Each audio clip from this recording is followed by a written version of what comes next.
Ils voulaient mourir ensemble, mais l'histoire en a décidé autrement. Voici l'histoire de deux âmes que l'esclavage n'a pas réussi à briser. Nous sommes en 1783, dans les derniers souffles du XVIIIe siècle. L'Europe prospère, les salons parisiens brillent d'idées nouvelles, mais de l'autre côté de l'océan, dans les plantations sucrières des Antilles françaises, c'est l'enfer. Des centaines de milliers d'Africains sont arrachés à leurs terres, marqués, vendus, séparés. Transportés comme du bétail vers les îles, la Martinique, la Guadeloupe, Saint-Domingue. Les esclavagistes parlent d'investissement, de cargaison, mais il s'agit de vie. Et parmi ces vies, deux cœurs battent ensemble. Yaa et Kojo, un jeune couple originaire de l'actuel Ghana. Ils s'aiment, comme on s'aime quand il ne reste rien. Mais le jour où le navire touche terre, leur enfer commence. On les vend, séparément, à deux plantations différentes. Deux destins brisés par le commerce triangulaire. Et pourtant, ce qu'ils s'apprêtent à faire va marquer la mémoire d'un peuple. Abonnez-vous maintenant. Cliquez sur le bouton j'aime et dites-nous en commentaire de quelle ville vous regardez cette vidéo, car cette histoire mérite d'être connue. Yaa avait 19 ans.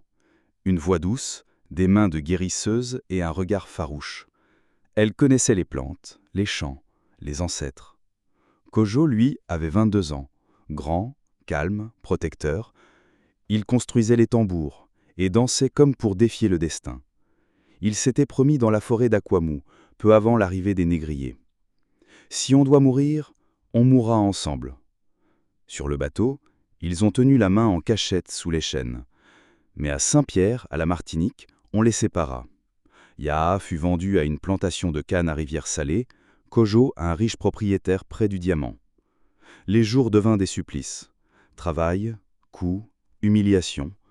Mais chaque nuit, ils regardaient la lune et se juraient en silence « On se retrouvera ». Un soir de pleine lune, un autre esclave transmit à Yaa un message. Kojo voulait fuir. Il avait tout préparé. Une grotte cachée, des vivres, un passage par la forêt. Yaa accepta. Ils se donnèrent rendez-vous dans 2 nuits. Ils savaient que s'ils étaient repris, la mort serait lente. Mais cette nuit-là, quelqu'un parla. Un esclave brisé par la peur ou acheté par des promesses.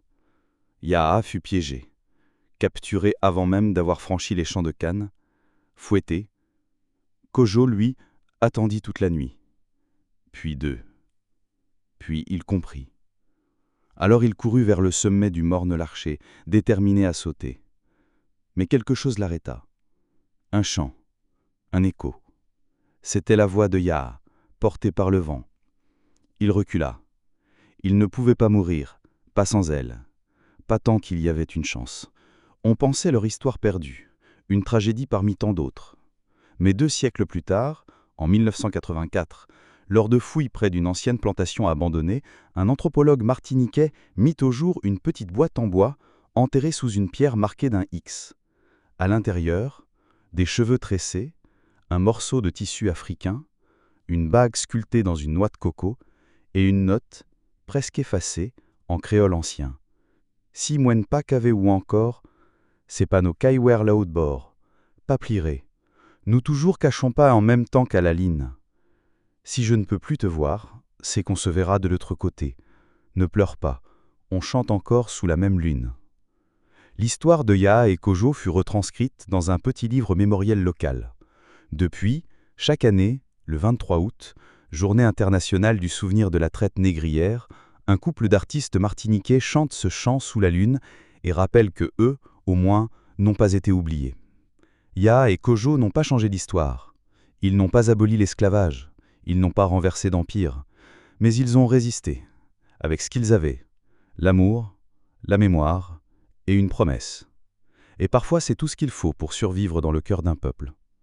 N'oublions pas les noms, pas seulement les dates, les rois, les lois, mais les voix, les regards, les serments faits sous la lune.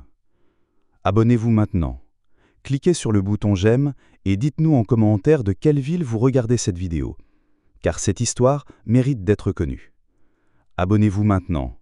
Cliquez sur le bouton j'aime et dites-nous en commentaire de quelle ville vous regardez cette vidéo. Ça nous aide énormément à faire connaître ces récits puissants et peut-être à en changer d'autres. Merci d'être là. Merci de faire partie de celles et ceux qui écoutent l'humain derrière l'invisible.